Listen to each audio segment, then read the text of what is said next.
Hello friends, welcome to the channel of career path. So कल हमने financial management का first part देख लिया था। आज हम इसका जो है सेकंड पार्ट पढ़ेंगे। कल हमने देखा था इसके फर्स्ट पार्ट में, जिसमें हमने इसका फाइनेंशियल मैनेजमेंट का मीनिंग देखा था, इसकी डेफिनेशन देखी थी, इसके करैक्टरिस्टिक्स देखे थे and objective of the financial management. आज हमें कहाँ से स्टार्ट करना है? आज हमें इसके फंक्शन से स्टार्ट करना है कि फाइनेंशियल मैनेजमेंट के फंक्शंस क्या क्या होते हैं। तो आज हमें इसके फंक्शंस पढ़ना है। सो हम देखते हैं आज इसके फंक्शंस क्या क्या हैं। फर्स्ट पॉइंट क्या कहते हैं हम? एस्टिमेट कैपिटल रिक्वायरमेंट, कि हमें एस्टिमेट निकालना है कि कितनी हमें कैपिटल की ज़रूरत है। ठीक है, क्योंकि कैपिटल जो है वो ना तो हमारे पास क्या होनी चाहिए, एक्सेस होनी चाहिए, ना ही हमारे पास उसकी क्या होनी चाहिए, शॉर्टेज होनी चाहिए। कैपिटल एक एडुकेट मात्रा में होनी चाहिए, मतलब एक प्रॉपर मात्रा में आपके पास, प्रॉपर क्वांटिटी में अगर आपके पास कैपिटल होगी तो आप जो है अपना बिज़नेस स्मूथली रन कर पाएंगे। ठीक है, अपने बिज़नेस को स्मूथली रन कराने के लिए हमें कैपिटल जो है वो एडुकेट क्वांटिटी में चाहिए। ठीक है, तो इसीलिए हम क्या करते हैं, एस्टिमेट लगाते हैं कि कितनी हमें कैपिटल की ज़रूरत है और कितनी हमें कैपिटल की ज़रूरत नहीं। सो फाइनेंशियल मैनेजमेंट कंसर्न करता है कि estimation of an adequate amount में आपके पास फंड्स होने चाहिए। एक ऑर्गेनाइजेशन में सबसे ज़रूरी चीज़ है आपके पास फंड्स, और वो फंड्स भी कैसे होनी चाहिए, आपके पास प्रॉपर मात्रा में होनी चाहिए, प्रॉपर क्वांटिटी में आपके पास फंड्स अवेल करनी चाहिए। Financial manager takes into account, जैसे आपके ऑर्गेनाइजेशन गोल्स हैं, ऑब्जेक्टिव्स हैं, cost associated with them, determining किया जाता है फंड्स की रिक्वायरमेंट के लिए। मतलब हमें फंड्स को कहाँ कहाँ की ज़रूरत है, हमें ऑर्गेनाइजेशन का ऑब्जेक्टिव को अचीव करना है, इसके लिए हमें क्या चाहिए, इसके लिए हमें फंड की ज़रूरत है। Future growth policies and programs of an organization, ये भी कंसिडर्ड किसके साथ किए जाते हैं, फाइनेंशियल मैनेजर इनको कंसिडर करता है कि अगर हमें फ्यूचर में ग्रोथ करनी है ऑर्गेनाइजेशन की, तो भी हमें किस चीज़ की ज़रूरत है, फंड्स की ज़रूरत है। प्रॉपर एस्टिमेशन लगाता है किसे प्रोक्योरिंग करने में, यूटिलाइजेशन करने में, एफिशिएंटली हम फंड्स का यूटिलाइजेशन कर पाएँ, ताकि हम हमारे जो बिज़नेस का रिवेन्यू आएगा उसे क्या कर पाएँ, इम्प्रूव कर पाएँ। बिज़नेस के रिवेन्यू को इम्प्रूव करने के लिए हमें प्रॉपर अमाउंट में कैपिटल चाहिए होती है। I hope you clear. Next point is determines capital structure. हमें कैपिटल का कैसा स्ट्रक्चर होना चाहिए, इस चीज़ को डिटरमाइन करना है। कैपिटल स्ट्रक्चर में आपकी दो चीज़ें इंक्लूड होती हैं, डेप्ट एंड सिक्योरिटी। हमारे हैं कौन कौन सी चीज़ें इंक्लूड होती हैं हमारे कैपिटल स्ट्रक्चर में? इन्वेस्टर जो है वो क्या करते हैं, इन्वेस्ट करते हैं मनी को। सो जब हम डेप्ट को बोरो कर रहे हैं तो हमारे पास कॉस्ट क्या आएगी, इंटरेस्ट की कॉस्ट आएगी, कि हमें क्या देना पड़ता है, इंटरेस्ट देना पड़ता है। शेयर होल्डर्स बन जाएंगे इन्वेस्टर्स हमारे। जब ये शेयर होल्डर्स बन जाएंगे तो इनको हमें क्या देना पड़ेगा, डिविडेंड देना पड़ेगा। तो ये डिविडेंड क्या आ जाएगी, हमारे पास कॉस्ट आ जाएगी। सो हमें कैपिटल स्ट्रक्चर जो है वो इसी पॉइंट ऑफ व्यू को ध्यान में रख के किया जाता है कि हम कैपिटल स्ट्रक्चर में क्या क्या चीज़ें आएंगी, डेप्ट से पैसा उठाएं, इक्विटी से लें, या फिर डेप्ट और इक्विटी को एक पोर्शन में, मतलब एक रेशियो में बांट दें। मतलब कि आपने डेप्ट से, जैसे कि आपने 40% ले लिया है, 60% आपने कहाँ से ले लिया है, इक्विटी से ले लिया है। तो आप ऐसे भी कर सकते हैं, ऐसे भी अपना कैपिटल स्ट्रक्चर को प्रिपेयर कर सकते हैं। ये सारी चीज़ें कौन डिसाइड करता है, फाइनेंशियल मैनेजर डिसाइड करता है कि ऑप्टिमम प्रोपोर्शंस होना चाहिए different long term and short term equity डेप्ट। हमारे पास हम किस किस चीज़ से उठा सकते हैं, लॉन्ग टर्म से ले सकते हैं, शॉर्ट टर्म से ले सकते हैं। अगर हमें लॉन्ग टर्म से लेना है तो हम डेप्ट और इक्विटी से ले सकते हैं। अगर हमें शॉर्ट टर्म से लेना है तो हम बैंक से ले सकते हैं, फाइनेंशियल इंस्टीट्यूशन से ले सकते हैं। ठीक है, यहाँ से हम क्या कर सकते हैं, अपने फंड को रेज कर सकते हैं। I hope that clear. Next point, select sources of funds. हमें क्या करना है, हमें फंड्स का जो फंड्स हम रेज करेंगे वो किस किस सोर्सेज से करेंगे। हम डेब्ट से लेंगे, इक्विटी से लेंगे, या फिर डेब्ट इक्विटी मिक्स से लेंगे, या फिर लॉन्ग टर्म से लेंगे, शॉर्ट टर्म से लेंगे। मतलब किस सोर्सेज से हम फंड को रेज करना चाहते हैं। अगर हम लॉन्ग टर्म के लिए ले रहे हैं तो जाहिर सी बात है वो 1 ईयर से मोर होगा। 1 ईयर से ज़्यादा के लिए लेंगे तो हम उसे कहाँ से करेंगे, डेब्ट और इक्विटी से करेंगे। अगर हम शॉर्ट टर्म के लिए ले रहे हैं तो हम उसे कहाँ से लेंगे, बैंक से ले सकते हैं लोन के रूप में, पब्लिक डिपॉजिट से ले सकते हैं। उसके बाद में हमारे पास फाइनेंशियल इंस्टीट्यूशंस आते हैं, हम वहाँ से भी अपना क्या कर सकते हैं, फंड्स को रेज कर सकते हैं। ठीक है, हमारे पास सोर्सेज होते हैं। तो फाइनेंशियल मैनेजर जो है वो डिसाइड करेगा कि इन सोर्सेज में से वो किस सोर्सेज से अपने फंड को रेज करना चाहते हैं।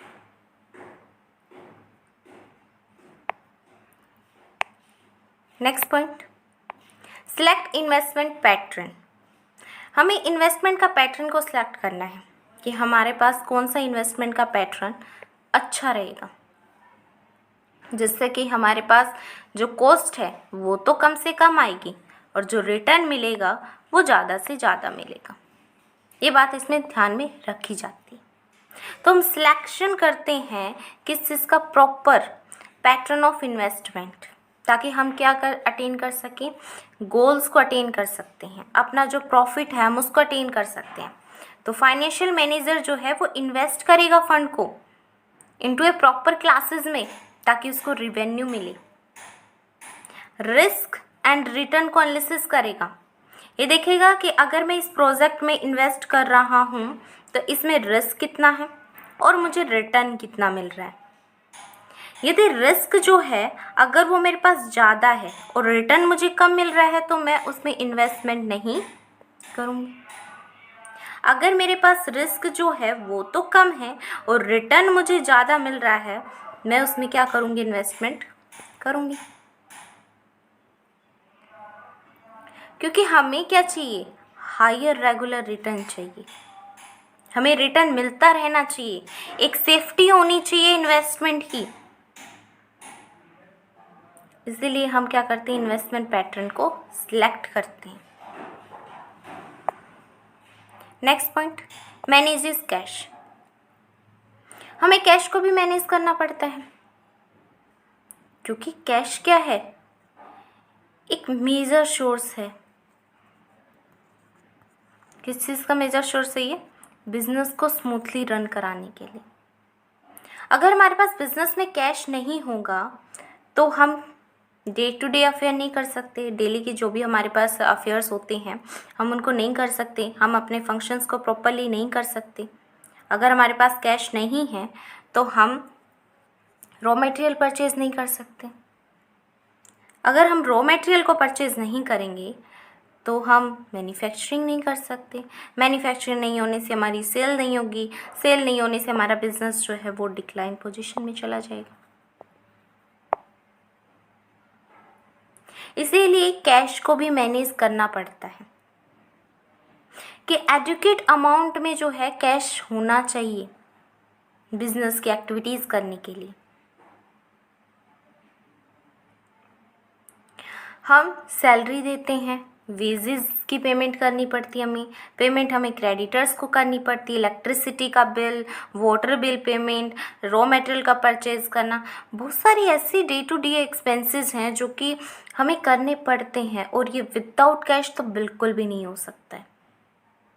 तो हमें कैश जो है वो एक प्रॉपर अमाउंट में रखना चाहिए, क्योंकि कैश को ऐसा नहीं है कि हम कैश जो है सारा का सारा कैश हमारे पास बिजनेस में रखें, नहीं, एक प्रॉपर अमाउंट में हमें क्या रखना है, कैश रखना है। ना तो कैश हमारे पास ज़्यादा होना चाहिए और ना ही हमारे पास कम होना चाहिए।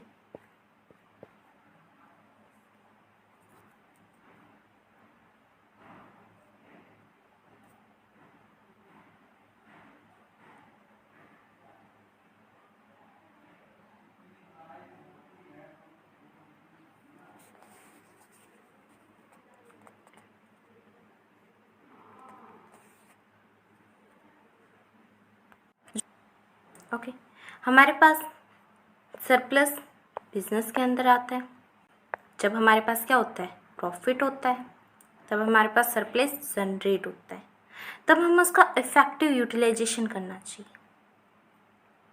जितना भी हमारे पास प्रॉफिट आया है, हमें ये डिसाइड करना है इस प्रॉफिट का कितना जो हिस्सा है वो हम क्या करेंगे, रिटेन करेंगे, और कितने पार्ट को हम जो है वो डिविडेंड के रूप में शेयर होल्डर्स को बांट देंगे। तो हमें ये जानना है कि कितना हिस्सा, मतलब कितना इसका पार्ट, प्रॉफिट का कितना पार्ट जो है वो हम जनरेट करेंगे और कितना पार्ट जो है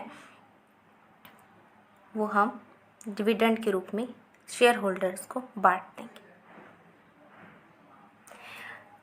अगर हम रिटेन कर लेते हैं तो इन द फ्यूचर हमारी जो ग्रोथ है वो भी बढ़ेगी और हमारा जो प्रॉफिट है वो भी क्या होगा, हाई होगा।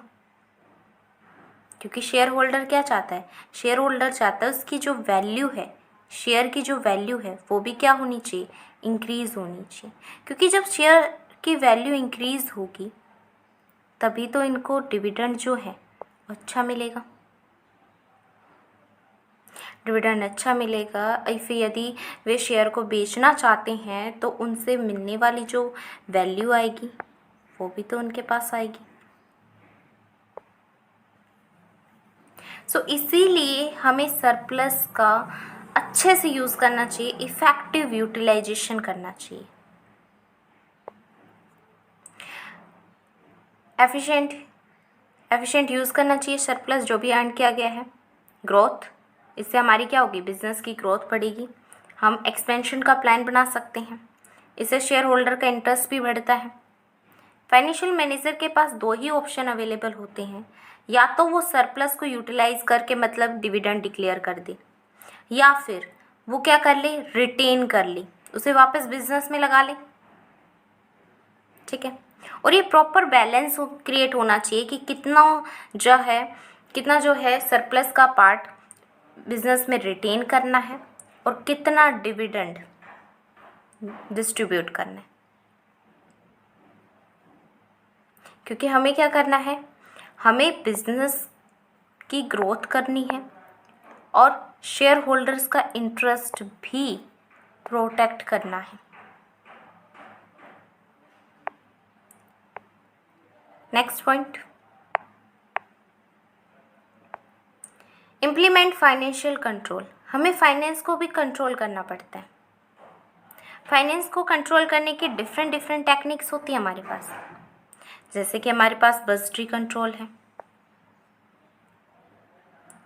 कॉस्ट कंट्रोल है, रेशियो का एनालिसिस कर सकते हैं हम, कॉस्ट और इंटरनल कंट्रोल है। डिफरेंट टेक्निक्स का हम यूज़ करके क्या कर सकते हैं, फाइनेंस को कंट्रोल कर सकते हैं। हमें फाइनेंस को कंट्रोल इसलिए करना है ताकि हम मेंटेन रख सकें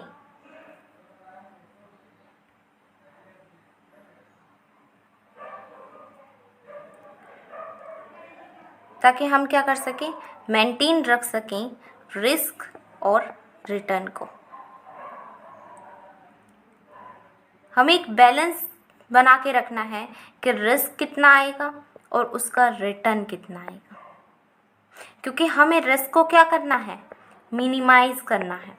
रिस्क हमारे पास, हम हमेशा ये कोशिश करते हैं बिजनेस में कि रिस्क जो है वो कम से कम आए। हम कोई भी ऑपरेशन अगर हम करते हैं बिजनेस के अंदर तो हम वही ये देखते हैं कि रिस्क जो है वो हमारा कम से कम आना चाहिए।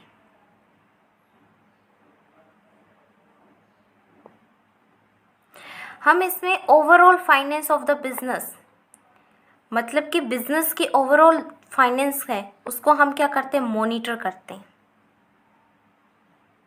यूटिलाइज करते हैं। जो भी हमारे पास फाइनेंस होता है उसका एफिशिएंटली हमें यूटिलाइज करना पड़ता है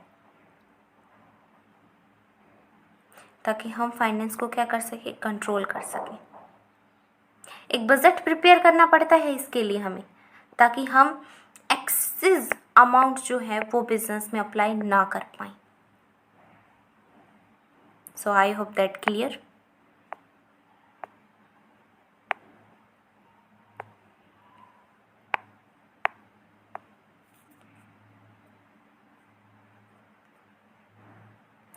So अब हमारे क्या स्टार्ट हो रहे हैं, अब हमारे स्कोप स्टार्ट हो रहे हैं।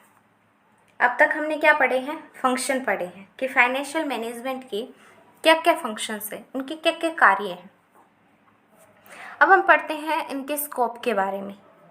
फाइनेंशियल मैनेजमेंट के स्कोप क्या क्या है। इन्वेस्टमेंट डिसीजन, फाइनेंशियल मैनेजमेंट में हम क्या करते हैं, इन्वेस्टमेंट का डिसीजन ले सकते हैं कि अगर हमारे पास कोई प्रोजेक्ट है, अगर वो हमारे पास फ्रूटफुल रिजल्ट दे रहा है तो हम उसमें इन्वेस्टमेंट कर सकते हैं। हम वहाँ पे ये देखते हैं कि इसका रिस्क कितना है एंड इसका रिटर्न कितना आएगा, उनके बीच में एक बैलेंस क्रिएट करते हैं। वर्किंग कैपिटल का डिसीजन लेते हैं कि अगर हमें मैन्युफैक्चरिंग करनी है तो उसके लिए हमारे पास कितना कैश होना चाहिए, कितना रॉ मटेरियल होना चाहिए हमारे पास। तो ये सारी चीज़ हम किस में देखते हैं, ये सारी चीज़ हम देखते हैं वर्किंग कैपिटल का डिसीजन। फाइनेंसिंग का डिसीजन लेना है, फाइनेंसिंग का डिसीजन कि हम फंड को कहाँ कहाँ से रेज़ कर सकते हैं। फंड को हम डेब्ट से रेज़ कर सकते हैं या हम इक्विटी से रेज़ कर सकते हैं, किस किस सोर्सेस से हम फंड को रेज़ कर सकते हैं। डिविडेंड का डिसीजन लेना पड़ता है कि हम शेयर होल्डर को कितना डिविडेंड डिस्ट्रीब्यूट करें और कितना हम रिटेन कर लें अपने बिजनेस में। लिक्विडिटी को इंश्योर रखना पड़ता है कि हमारे पास कैश की अमाउंट जो है वो ना तो ज़्यादा होनी चाहिए और ना ही हमारे पास क्या होनी चाहिए, कम होनी चाहिए। हम चाहते हैं एक प्रॉपर कैश ऑफ अमाउंट हमारे पास होनी चाहिए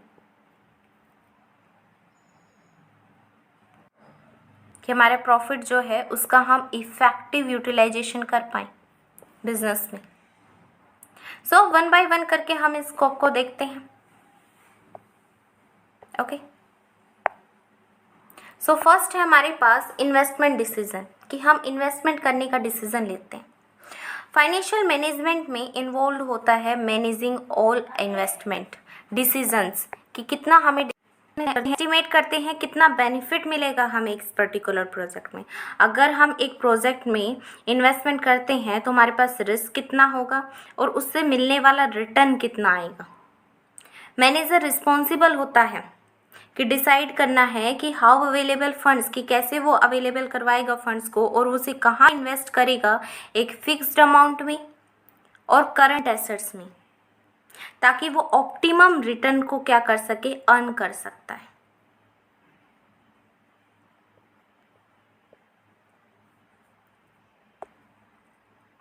okay, so next point, working capital decision. Working capital का भी डिसीजन लेना पड़ता है एफएम में। Working capital decision properly is another important source है फाइनेंशियल मैनेजमेंट का। ये डिसीजन कंसर्न करता है कि इन्वेस्टमेंट करनी है हमें करंट एसेट्स में करनी है, करंट लाइबिलिटीज़ में करनी है। हमें ये डिसीजन लेना पड़ता है कि कहाँ हमें इन्वेस्टमेंट करनी है, करंट एसेट्स में करेंगे या करंट लाइबिलिटीज़ में करेंगे।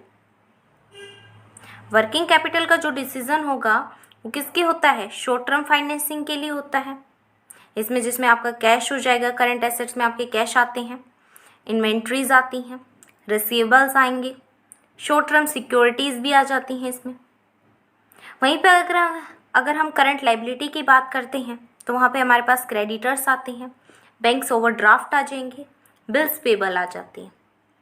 तो वर्किंग कैपिटल का डिसीजन हमारे क्यों लिया जाता है, ताकि डे टू डे जो भी हमारे अफेयर्स होते हैं, फंक्शंस जो करने पड़ते हैं हमें, उसको हम फुलफ़िल कर पाएँ, अच्छी तरीके से हम उस फंक्शन को कर पाएँ बिजनेस में। जो कि डे टू डे जो भी हमारे पास फंक्शन की नीड होती है हमें उसको इफ़ेक्टिवली करना है, उसके लिए हमें वर्किंग कैपिटल की ज़रूरत पड़ती है। तो ये हमारी करंट एसेट से होंगे और करंट लाइबिलिटीज़ से होंगे। I hope you clear. Next point, financial decision. हमें फाइनेंस का भी डिसीजन लेना पड़ता है।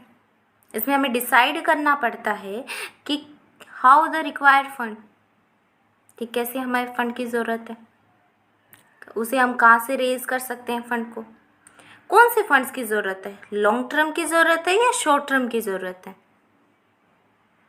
जो एक फाइनेंशियल मैनेजर होता है वो प्रॉपर मतलब ये ध्यान रखता है कि फाइनेंशियल मिक्स है, मतलब कि जहाँ पे डेब्ट और इक्विटी का रेशियो में लेना है, ऑप्टिमम स्ट्रक्चर बनाना है कैपिटल का। ऑप्टिमम स्ट्रक्चर अगर मैं बात करूँ कैपिटल के स्ट्रक्चर्स में, तो कैपिटल के स्ट्रक्चर्स में क्या क्या चीज़ें आती हैं? डेब्ट, इक्विटी और डेब्ट इक्विटी का रेशियो। हमें मेंटेन करना पड़ता है प्रॉपर बैलेंस इक्विटी और डेब्ट में, क्योंकि हमें ये क्या प्रोवाइड करता है? मैक्सिमम रिटर्न देता है शेयर होल्डर्स को।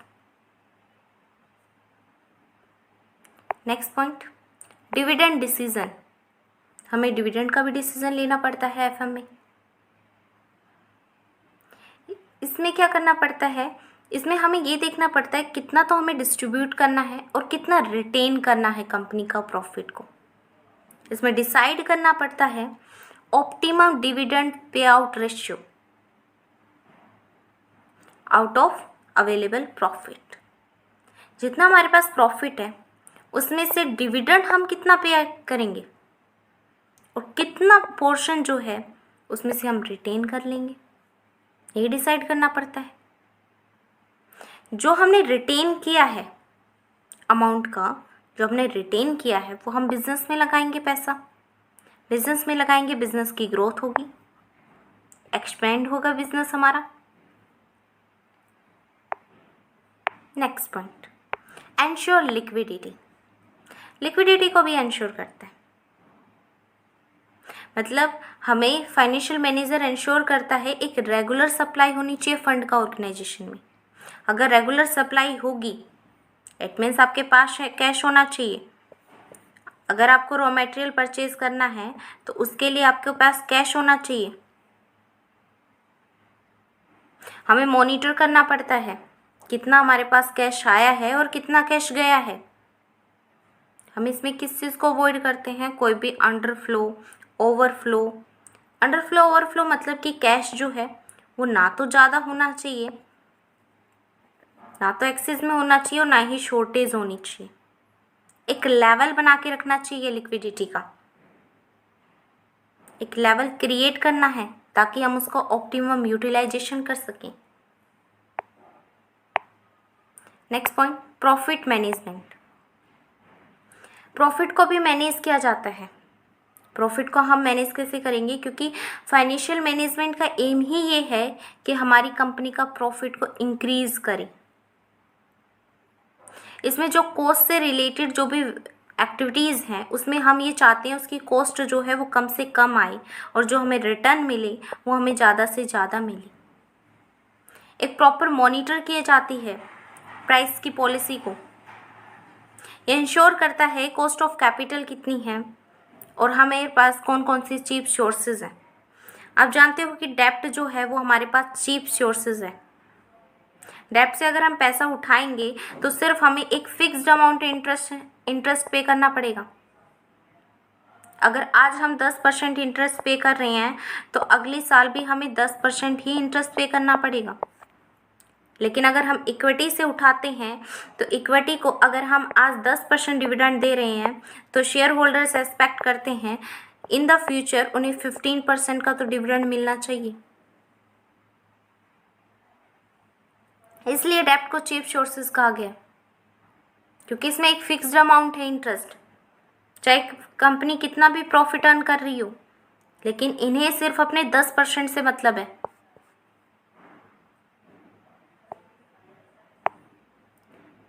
Thank you so much. आज के लिए हमारे पास इतना ही।